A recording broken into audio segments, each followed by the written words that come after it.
옛날 그리스 헬라 시대에 어떤 큰 부잣집 아들이 있었습니다. 아버지가 세상을 떠나면서 많은 돈과 부동산들을 아들에게 다 상속해 주었습니다. 그런데 이 아들은 머리가 둔해서 많은 재산을 경영할 능력이 없었습니다. 마침 그 아들이 친구를 한 명 사귀었는데 그 친구는 굉장히 머리가 좋고 말도 잘하고 능력도 있었지만 아주 가난한 사람이었습니다. 그런데 그 친구가 그 부잣집 아들에게 와서는 자네가 이렇게 많은 부동산을 가지고 있는데 이것을 다 관리할지 모르니 나에게 다 넘겨줘. 그러면 내가 너에게 돈 필요할 때 돈 내주고 재산도 늘려줄 테니까 나를 믿고 나에게 다 맡겨 하며 유혹했습니다. 그래서 인감도장도 주고 부동산 서류도 주고 돈도 다 그 친구에게 맡겼습니다. 그런데 얼마 지나니까 그 친구가 자기 식구들을 모두 데리고 와서는 그 친구 집, 그 부잣집 아들에게 야 임마 네가 이 집에서 빨리 나가.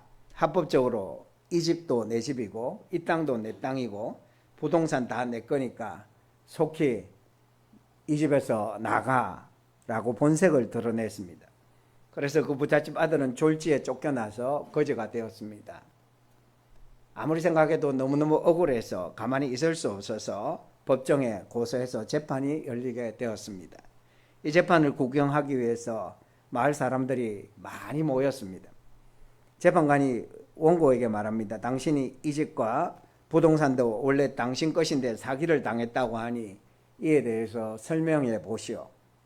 그런데 이 부잣집 아들은 머리가 둔하고 말도 잘 못하고 사람이 좀 모자라서 눈물만 흘리면서 별 말을 못합니다. 그러자 재판관이 그럼 이 나쁜 친구에게 변호하라고 하자 그는 청산유수로 설명하는 것입니다. 이것은 내가 이 집에서 봉사해주고 대가로 얻은 것으로 합법적으로 다 내 것입니다. 얼마나 말을 잘하는지 재판관도 고개를 끄덕이고 동네 사람들도 다 고개를 끄덕끄덕합니다. 이제 그 부잣집 아들은 재산을 다 잃을 뿐만 아니라 무고한 사람을 고소한 죄로 잡혀 들어가게 되었습니다. 그런데 헬라의 법정에서는 판결을 내리기 전에 물어보는 것이 있습니다. 원고, 너에게 보혜사가 있느냐? 보혜사가 있으면 보혜사를 통해서 설명을 해보라고 반드시 기회를 줍니다. 그때 저 뒤에 그 동네에서 오래 살았으며 아주 명망이 높고 존경을 받는 훌륭한 사람이 일어나서 그 부잣집 아들에게 나를 보혜사로 인정하시오 라고 말합니다. 왜냐하면 원고가 인정하지 않으면 법적으로 도울 수가 없기 때문입니다. 그래서 계속해서 날 인정하시오, 날 보혜사로 인정하시오 라고 소리칩니다. 그러니까 재산을 뺏은 나쁜 친구가 인정하지 마라, 인정하면 가만두지 않겠다, 보혜사만 세워봐라, 가만 안 둘 거다 라고 협박을 합니다. 이 부잣집 아들은 어쩔 줄을 몰라 벌벌 떨며 울고 있다가 간신히 용기를 내어서 재판관님, 저 어른을 내 보혜사로 인정합니다 라고 말했습니다. 이제 법적으로 보혜사로 인정된 그 어른은 재판정 앞에 나와서 먼저 울고 있는 부잣집 아들에게 이제 울지 마십시오. 내가 당신의 억울함을 다 풀어주겠소.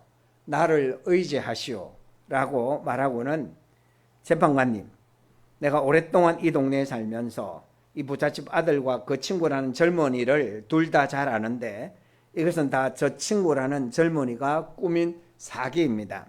그것을 증명하는 말을 유창하게 하며 모든 것을 설명하는 것입니다.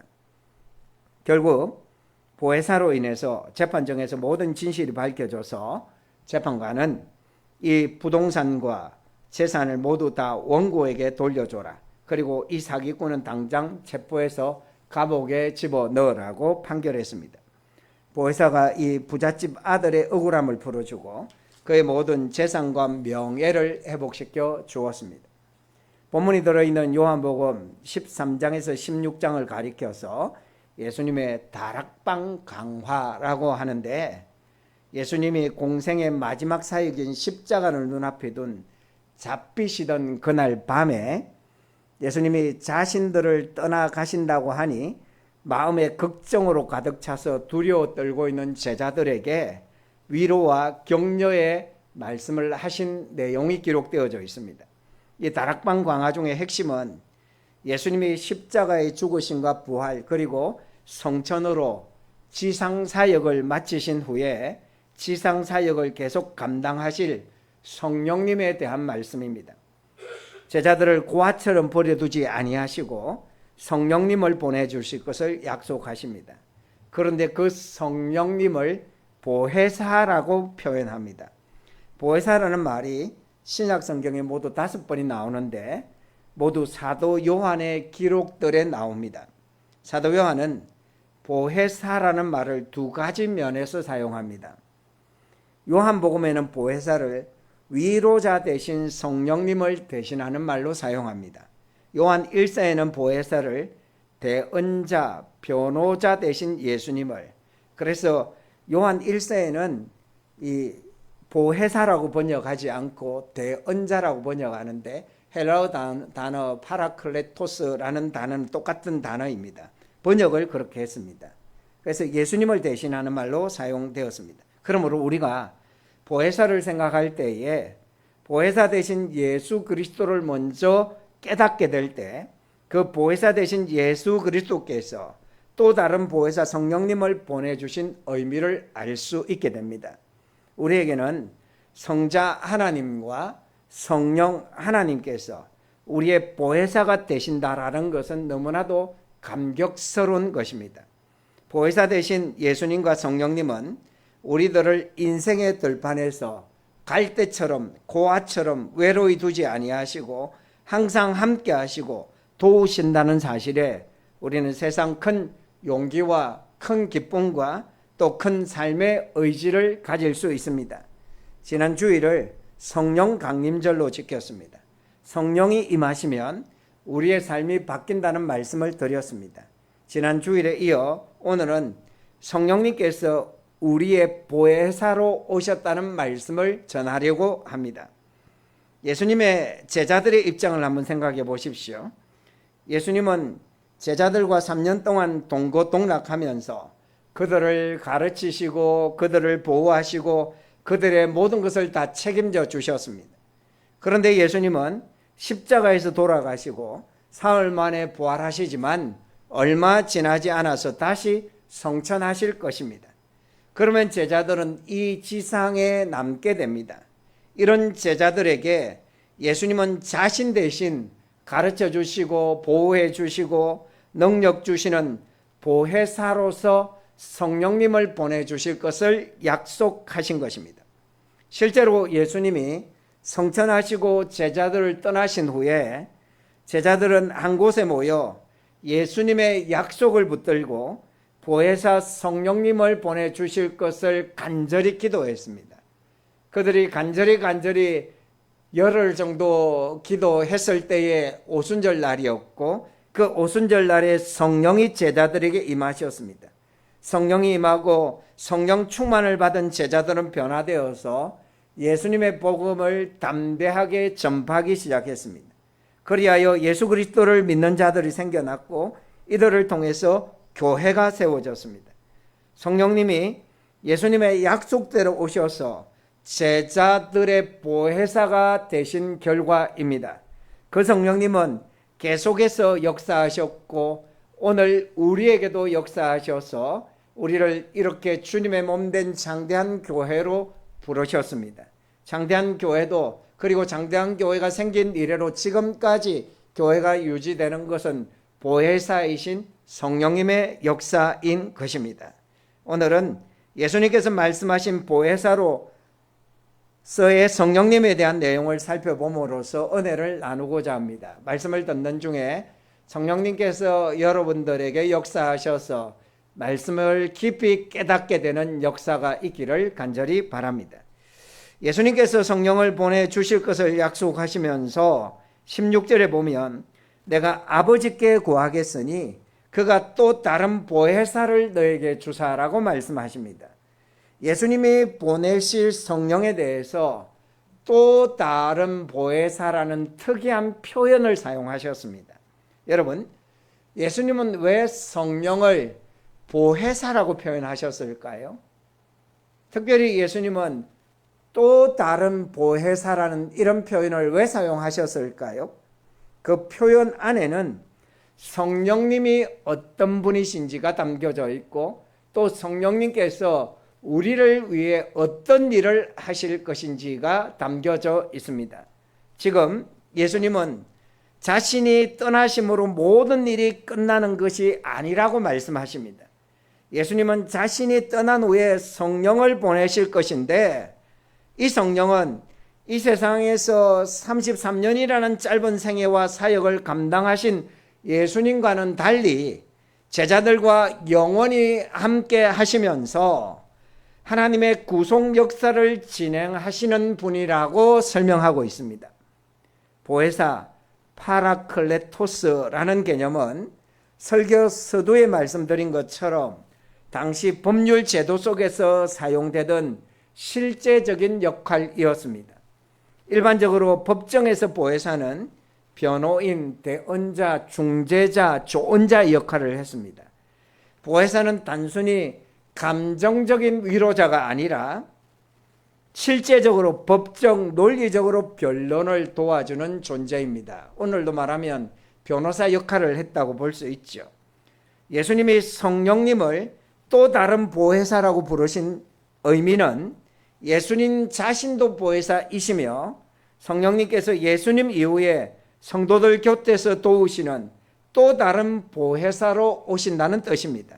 즉 고대 법정에 보혜사 역할을 영적으로 성령께서 하신다는 것을 예수님은 제자들에게 가장 익숙한 사회적 언어로 설명하신 것입니다. 그러면 구체적으로 성령님은 보혜사로서 우리를 어떻게 도우실까요? 무엇보다도 성령님은 보혜사로서 항상 우리와 함께 해 주십니다. 여러분 16절 말씀을 다 같이 봉독하도록 하겠습니다. 내가 아버지께 구하겠으니 그가 또 다른 보혜사를 너희에게 주사 영원토록 너희와 함께 있게 하리니 영원토록 너희와 함께 있게 하리니 성령님은 보혜사로서 우리와 영원토록 함께 있게 하겠다라고 말씀합니다. 그리고 또 17절 말씀을 보면 그는 진리의 영이라 그 다음 끝부분을 보시면 그는 너희와 함께 거하시며 또 너희 속에 계시겠음이라. 그러니까 성령님이 오시면 우리와 함께 거하면서 영원히 함께 하신다는 것을 강조하고 있습니다. 성령님이 정말 좋은 이유는 어디서나 언제든지 우리와 함께 하신다라는 것입니다. 이것이 우리에게 얼마나 큰 은혜요 복인지 모릅니다. 자녀가 아무리 금쪽같이 귀해도 부모가 언제나 어디서나 함께 할 수는 없지 않습니까? 요즘에 자녀들을 특별히 걱정하는 엄마들 중에는 이 고학년들이 수학여행을 가지 않습니까? 어느 이제 교사의 글에 보니까 제주도로 수학여행을 갔는데 그 부모가 차를 한 대 몰고 오더라는 것입니다. 그리고 제주도까지 이제 따라와서는 옆방에 숙소를 정하고 계속 수학여행 일정과 따라하면서 우리의 이 자녀는 이런 음식은 못 먹고 저런 음식은 못 먹고 그래서 이런 음식을 줘야 되고 뭐 이렇게 해서는 안 되고 저렇게 해야 되고 뭐 이런저런 자질구질하게 계속해서 뭘 이렇게 간섭해서 너무너무 힘들었다고 그런 글을 올린 것을 보았습니다. 혹시 수학여행까지 따라갈 수 있을지는 몰라도 자녀의 일거수일투족을 다 따라다니면서 함께 할 수는 없지 않습니까? 부모뿐만 아니라 배우자든 누구든 언제나 어디서나 항상 영원히 함께 할 수 있는 존재가 있겠습니까? 없지 않습니까? 그러나 성령님은 우리와 영원토록 언제나 어디서나 함께 하신다라는 것입니다. 이것이 얼마나 든든한 일입니까? 그렇지 않습니까? 그러면 성령님은 항상 우리와 함께 하시면서 보혜사로서 우리를 위해서 무슨 일을 하실까요? 본문을 중심으로 두 가지만 말씀을 드리려고 하는데, 첫째는 보혜사이신 성령님은 우리를 가르쳐 주시고 말씀을 생각나게 하십니다. 여러분, 다시 요한복음 14장 26절 말씀을 봉독하도록 하겠습니다. 보혜사 곧 아버지께서 내 이름으로 보내실 성령, 그가 너희에게 모든 것을 가르치고 내가 너희에게 말한 모든 것을 생각나게 하리라. 그가 너희에게 모든 것을 가르치시고, 보혜사, 이걸 한자로 풀었으면 보호할 보, 은혜해, 서성사이죠. 보혜사 역할을 잘 표현한 단어인데요. 그러니까 서성사자, 가르치는 분이라는 것을 이 보혜사 이름에 한자로 담아내고 있습니다. 성령님은 우리의 삶의 모든 것을 가르치는 분이십니다. 요한복음 16장 13절에 보면, 그러나 진리의 성령이 오시면 그가 너희를 모든 진리 가운데로 인도하시리니, 이렇게 말씀합니다. 특별히 성령님은 우리가 예수님을 믿고 따르는 일에 모든 진리를 가르쳐서 우리를 진리 가운데 살도록 인도하십니다. 기독교 진리를 스스로 이해하고 믿을 수 있는 사람은 세상에 없습니다. 아무리 세상 지식이 뛰어난 사람이라도 스스로 이해할 수는 없습니다. 설령 아주 타고난 신학자가 기독교의 진리에 대해서 아주 쉽게 설명해도 성령님이 깨닫게 해주시지 않으면 그 진리를 제대로 깨닫고 믿을 수가 없습니다. 반면에 초등학교도 다니지 못해서 세상 지식에는 부족한 사람이라도 성령이 깨닫게 해주시면 복음의 진리를 듣고 깨닫고 믿을 수 있습니다. 만약 여러분이 복음의 진리를 믿고 있다면 성령님께서 여러분들에게 깨닫도록 역사하셨기 때문입니다. 그래서 우리는 말씀을 읽고 듣고 배우는 시간에 성령의 도우심을 구해야 합니다. 좀 전에 불렀던 찬송 453장 가사 2절 3절에 보면, 성령이 서성되셔서 진리를 가르치시고 거룩한 뜻을 깨달아 예수를 알게 하소서. 3절 가사도 보면, 성령의 감화받아서 하나님 말씀 배우니 그 말씀 한 절 한 절이 내 마음에 교훈되도다. 지금 이 설교 시간도 성령이 역사하시는 분들은 이 말씀이 어떤 의미인지를 잘 알 수 있게 되어서 정말 내 마음에 교훈이 되는구나, 정말 은혜가 되는구나, 이런 마음으로 아멘 아멘 하면서 말씀을 받아들이실 것입니다. 그런데 그렇지 않는 분들은 지금 무슨 말씀을 하시는지 잘 이해가 되지 않으실 것입니다. 지금 여러분은 어느 쪽에 해당되십니까? 그래서 말씀을 전하는 저도 성령의 역사를 위해서 많이 기도해야 합니다. 뿐만 아니라 말씀을 듣는 여러분들도 성령님께서 역사하셔서 목사인 제가 전하는 이 말씀을 잘 알아듣도록 여러분들께서 많이 기도하시고 예배 자리에 나오셔야 합니다. 그러면 확실히 말씀을 들을 때에 달라집니다. 태도도 달라지지만 말씀을 이해하는 그 정도가 다르게 되어지는 것입니다. 453장 찬송 가사처럼 진짜 그 말씀 한 절 한 절이 우리의 마음이 교훈이 된다, 이런 고백을 할 수 있게 되어집니다. 또 찬송 303장 2절에 보면, 예수 안에 있는 우리 한량 없이 즐겁고 주 성령의 위로함이 마음속에 차도다. 그 다음 뭡니까? 천국 음악 소리 같은 은혜로운 그 말씀 끊임없이 듣는 우리 어찌 찬양 안 할까? 하나님 말씀 들을 때 그 소리가 어떤 소리같이 들린다고요?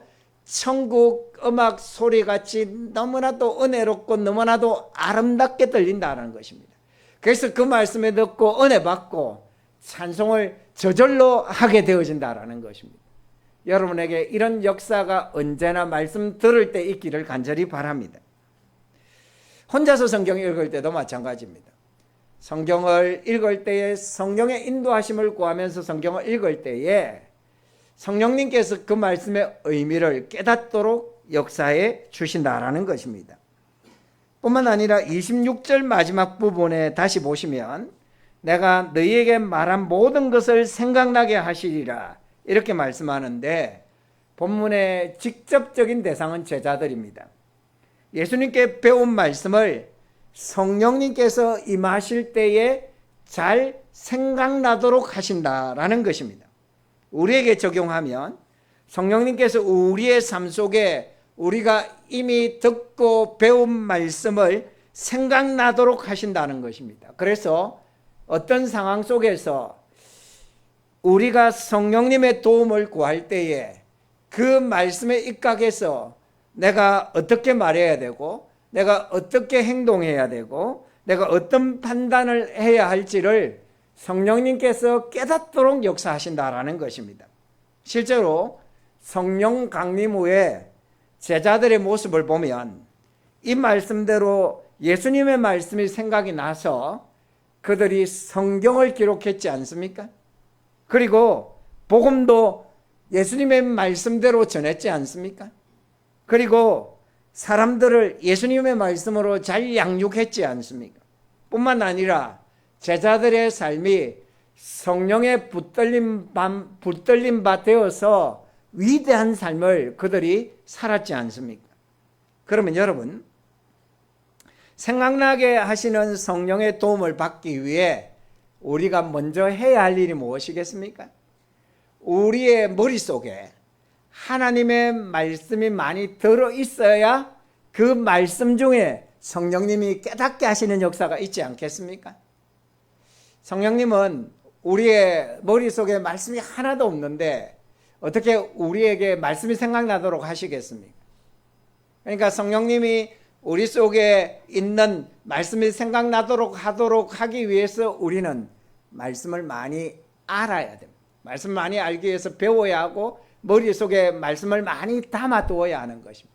그러면 가장 적절한 말씀이 생각이 나서 우리가 말씀을 근거해서 살아갈 수 있게 되는 것입니다. 성도 여러분, 성령님은 우리를 진리 가운데로 살도록 가르치는 최고의 교사이십니다.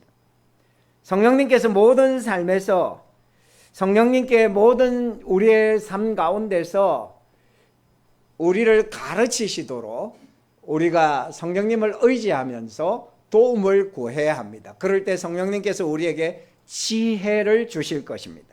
그럴 때 우리는 정말 복되고 복된 삶을 살게 될 줄 믿으시기 바랍니다. 성령님은 보혜사로서 우리와 영원히 함께 거하시면서 우리를 어떻게 도우실까요? 가장 대표적으로 우리에게 평안함을 주십니다. 여러분 27절 말씀 같이 읽겠습니다. 평안을 너에게 끼치노니 곧 나의 평안을 너에게 주노라. 내가 너에게 주는 것은 세상이 주는 것과 같이 아니하니라. 너희는 마음에 근심하지도 말고 두려워하지도 말라. 여러분 여기에 보면 두 종류의 평안을 언급합니다. 어떤 종류의 평안입니까? 하나는 세상이 주는 평안, 또 하나는 예수님이 주시는 평안입니다. 여러분 이 둘이 어떻게 다를까요? 이 둘을 구분하기 위해서 이렇게 표현해 보겠습니다. 세상의 편안함과 예수님의 평안함. 평자는 같은데 안자냐 이 편자가 다르죠. 예, 안자는 같은데 편안함과 평안함입니다. AI에게 이 차이를 물었더니 AI가 굉장히 빠른 속도로 거의 1분 안에 도표를 만들어서 보여주더라고요. 화면에 AI가 세상의 편안과 주님의 평안, 글자가 조금 틀렸는데 보시면서 여러분들 말씀을 들으시기 바랍니다.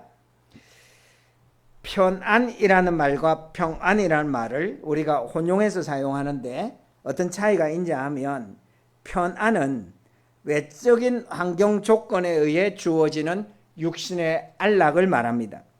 이에 비해 평안은 외적인 환경 조건을 초월해서 주어지는 영혼의 만족을 의미합니다.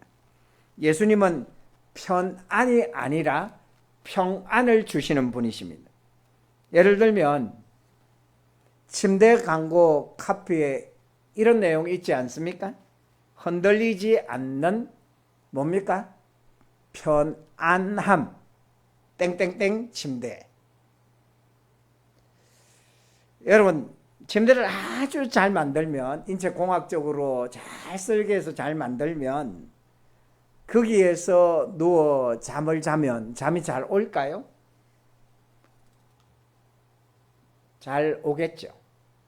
그런데 문제는 마음이 불안하고 걱정 근심이 많고 생각이 복잡하면 아무리 인체공학적으로 최고의 과학기술을 동원해서 만들어도 잠이 잘 오지 않지 않겠습니까? 이리 뒤척 저리 뒤척 하게 되어지지 않겠습니까? 그런데 마음이 평안하면 오히려 딱딱한 마룻바닥에 누워도 단잠을 잘 잘 수 있지 않겠습니까? 물론 침대도 좋고 마음도 평안하면 잠은 더 잘 오겠지만, 그런데 과연 더 중요한 것이 무엇이냐 하는 것입니다. 여러분은 어떻습니까? 환경이 좋으면 좋겠지만 설사 환경이 좋지 않아도 요동하지 않는 마음의 평안을 소유하셨습니까? 그것이야말로 예수 믿는 축복 중에 축복이지 않습니까? 이와 같은 평안을 얻지 못하면 사람들은 엉뚱하게도 육신의 조건이 좋아지기만을 바랍니다. 그게 바로 육신의 욕망입니다. 여러분, 환경이나 조건은 상대적이고 또 가변적입니다. 일시적으로 좋았다가도 익숙해지면 그게 별것 아닙니다. 사고 싶은 물건을 맨날 며칠을 갖기를 바라는 마음으로 돈을 모아 샀습니다. 그리고 더 좋고 더 넓은 아파트를 몇 년을 저금해서 샀습니다. 그러면 정말 기분 좋지 않습니까? 야, 좋다. 야, 신난다. 정말 하늘을 나르는 것처럼 기분이 좋을 것입니다. 그런데 그게 얼마나 갈까요? 최대 한 달이면 그 좋은 기분은 익숙해지면서 다 사라지지 않습니까? 이게 세상의 편안입니다. 스푼절 목사님이 이런 말을 했는데요. 당신은 조금만 더 소유하면 나는 만족할 거야 라고 말합니다. 그것은 착각입니다. 당신이 현재 가진 것에 만족하지 못하면 비록 2배가 된다 해도 결코 만족하지 못할 것입니다. 여러분들도 이 말에 동의하시죠? 저도 이 말에 전적으로 동의합니다. 그러므로 우리는 육신의 환경 조건이 좋은 것을 추구하기 전에 먼저 예수님이 주시는 평안을 구해야 합니다. 그 평안은 영적인 것이고 천국에 속한 것입니다. 이 세상이 주는 것과 다릅니다. 그래서 표현을 이렇게 할 수 있습니다. 천국제 평안. 천국은 완전한 평안의 나라입니다. 우리가 장차 천국에 들어가면 완전한 평안을 영원히 누리게 될 것입니다. 하지만 이 세상에 사는 동안에도 예수님을 모시고 살면 천국의 평안을 미리 맛보며 살 수 있습니다. 그게 바로 예수님이 성령님을 통해서 주시는 평안입니다. 특별히 우리가 기억할 게 있습니다. 세상에 살다 보면 이런저런 환난과 어려움을 당하게 됩니다. 그럼에도 성령님께서 주시는 평안은 사라지지 않습니다. 예수님은 환난을 당해도 담대히 물리치고 계속 평안을 누리라고 말씀합니다. 요한복음 16장 33절 말씀인데요. 우리 같이 읽으시겠습니다. 이것을 너희에게 이르는 것은 너희로 내 안에서 평안을 누리게 하려 함이라. 세상에서는 너희가 환난을 당하나 담대하라. 내가 세상을 이겨노라. 비록 세상에서 환난을 당해도 십자가에서 승리하신 예수님을 모시고 살면 평안을 빼앗기지 않고 계속 누릴 수 있다는 말씀입니다. 예수님은 우리에게 이런 평안을 주시되 성령님을 통해서 우리 마음속에 이런 평안을 주신다는 것입니다. 그러니까 예수님의 평안을 누리려면 성령 충만을 받아야 한다는 사실입니다. 그러면 어떤 환경이나 조건에서도 환난이나 고난 가운데서도 평안을 여전히 누릴 수 있게 됩니다. 이 나라 일본의 이야기인데요. 일본은 세계에서 전도하기가 정말 어려운 대표적인 나라입니다. 일본의 기독교인은 1%도 되지 않습니다. 우리나라보다 복음이 더 빨리 전해졌는데 일본 사람들은 예수 믿는 일에 어떻게 그렇게 마음이 닫혀 있는지 모르겠습니다. 그런데 일본에서 가장 많은 사람들에게 전도한 분이 있는데 그는 내성마비 장애인 시인 미즈노 겐조라는 사람입니다. 그의 별명은 눈 깜빡이 시인입니다. 그는 11살에 내성마비로 전신장애를 입고 언어 능력까지 상실했습니다. 꼼짝 못하고 절망 가운데 있었는데 15살에 누군가의 전도를 받아서 예수님을 영접하게 됩니다. 그리고 성령 충만을 경험하게 되었고 그의 마음이 예수님의 평안으로 가득해졌습니다. 현실은 여전히 장애, 불편함과 고통으로 가득 찼지만 당당히 승리할 수 있었습니다. 눈을 깜빡이면 어머니가 글자를 선택하고 조합해서 시를 썼습니다. 그냥 한 번 깜빡이면 무슨 자를 쓰고 두 번 깜빡이면 무슨 자를 쓰고 이렇게 서로 약속을 하고 시를 썼는데 이 미즈노 겐조가 이렇게 시를 써서 시집을 출판하면서 많은 일본인들이 감동을 받고 예수님을 믿게 됐다라는 간증을 하고 있다고 합니다. 미즈노 겐조의 시 가운데 슬픔이여라는 제목의 시가 있습니다. 제가 읽어드리면 슬픔이여 슬픔이여 정말 고맙구나. 네가 오지 않았다면 강해지지 않았다면 나는 지금 어떻게 됐을까? 슬픔이여 슬픔이여 네가 나를 이 세상에는 둘도 없는 커다란 기쁨과 변하지 않는 평안이 있는 예수 그리스도의 곁으로 데려다 주었기 때문이야. 그는 외적으로 보면 평생 고통과 슬픔의 연속이었지만 예수님의 평안이 그 모든 것을 이기도록 했고 승리의 인생을 살게 했다라는 것입니다. 그의 시집에 실린 어머니와 함께한 사진 한 장만 봐도 다시 화면 띄워주실까요? 그의 신앙과 삶이 얼마나 놀라운 것인지를 확인할 수 있고 이 얼굴을 보면서 야, 저 얼굴이 전도지네. 그 얼굴 자체가 예수님을 증거하는 전도지로 쓰임 받구나 하는 것을 우리가 생각할 수 있지 않습니까? 여러분, 편안과 평안 둘 중에 무엇을 더 원하십니까? 세상이 주는 편안보다 예수님이 주는 평안을 여러분들 더 갈망하시기를 바랍니다. 예수님을 나의 구주로 믿고 영접하셨습니까? 그러면 이미 예수님과 동일한 또 다른 보혜사 성령님이 내 마음속에 와 계신 것입니다. 이 사실을 확신하시고 세상이 알 수도 없고 줄 수도 없는 참 평안을 누리시기 바랍니다.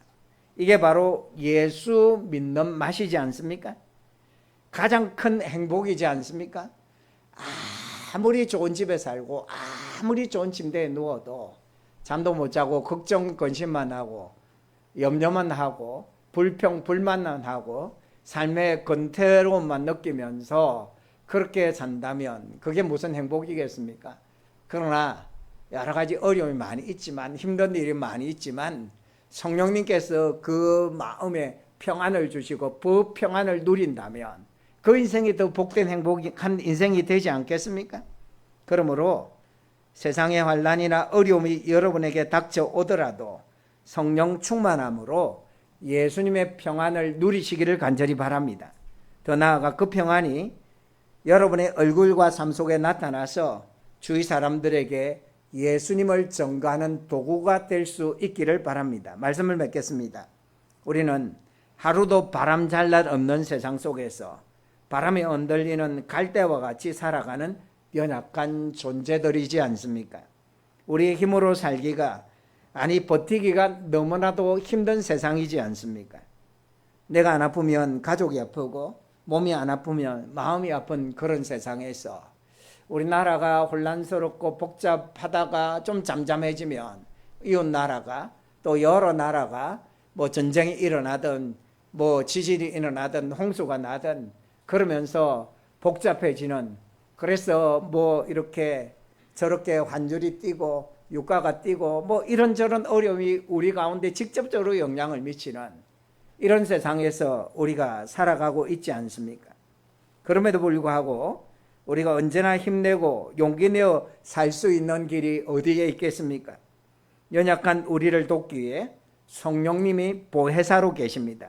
담대하게 살라고, 거룩하게 살라고, 믿음으로 살라고 성령님은 항상, 그리고 영원히 우리의 마음속에 거하시면서 가르치시고 말씀을 생각나게 하시고 평안을 주십니다. 문제는 설교 서두의 예화에서처럼 부잣집 아들이 자신을 도울 그 사람을 보혜사로 인정하고 어려움에서 벗어날 수 있었던 것처럼 우리도 성령님을 보혜사로 인정하고 도움을 구해야 합니다. 그럴 때에 성령님은 우리를 도우시고 우리에게 위로와 평안을 주시고 살아갈 힘과 능력을 주시는 것입니다. 바라기는 여러분의 힘든 인생 여정에 있어서 성령님을 상담자로, 대변자로, 선생님으로 삼고 보혜사로 삼고 성령님과 함께 날마다 승리하시는 삶을 사시기를 간절히 바랍니다.